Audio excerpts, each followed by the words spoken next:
Hey everybody, happy Monday and welcome to another edition of The Daily here with Simon Borg. I'm Nick Furshaw, looking at the two teams in MLS with CONCACAF Champions League action later this week, and they were both in action in Week 5. The Seattle Sounders, though, with another loss over the weekend, Simon, against Real Salt Lake. So they face Santos Laguna on Tuesday night up in Seattle. Their form, though, is definitely a question. What do we make of the Sounders? This is the worst start to an MLS season, Nick, since they've come into MLS. They are at the bottom of the Western Conference, and the alarm bell should be going off.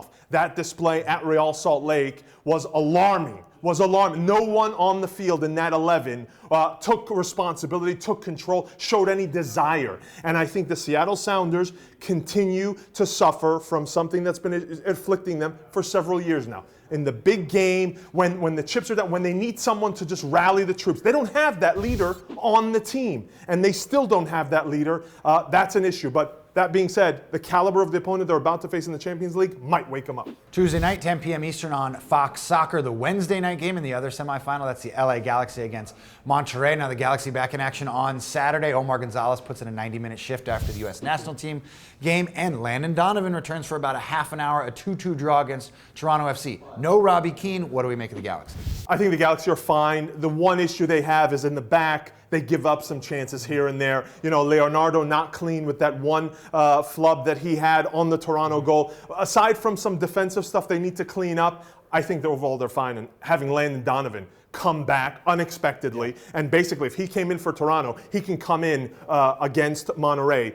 That's a big plus. Villarreal is clicking. McBean is okay. And you got to believe Keane could be back for this match. Yeah, Donovan got about a half an hour in this game on Saturday. You should see him get a few more minutes on Wednesday against Monterey in the CONCACAF Champions League.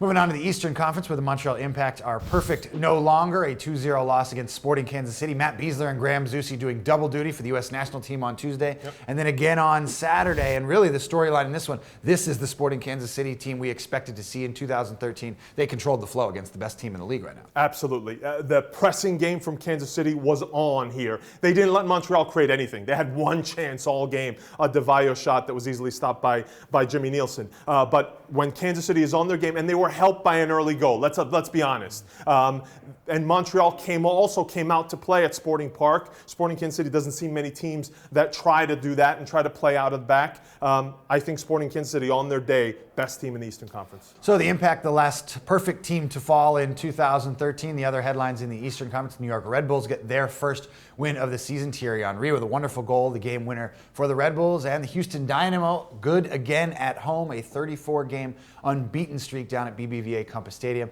with a win over the San Jose Earthquakes. Moving on to the Western Conference, where a couple surprise teams are leading the way. FC Dallas with another win, this one against the New England Revolution, and Chivas USA with a win over the Vancouver Whitecaps. So there's your top two teams in the Western Conference a few weeks into the season. For Chivas USA, though, Simon, this is their best win so far. They've beaten some sort of cellar teams. A win over the Whitecaps, that's the real deal. Absolutely. And they're continuing to show that battle, that commitment. They're fighting and clawing, and that, to me, is what sets them apart so far from many teams in MLS that are still coming together. This team already has, which is surprising since Chalice has just recently taken the reins. And then for Dallas, they haven't played their best game yet.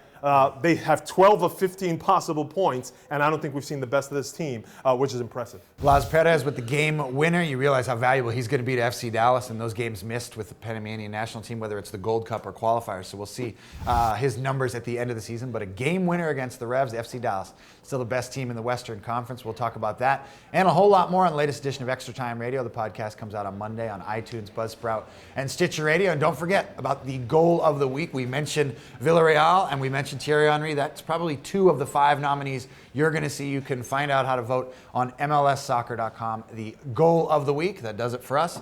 We'll see you back with another edition of The Daily on Tuesday.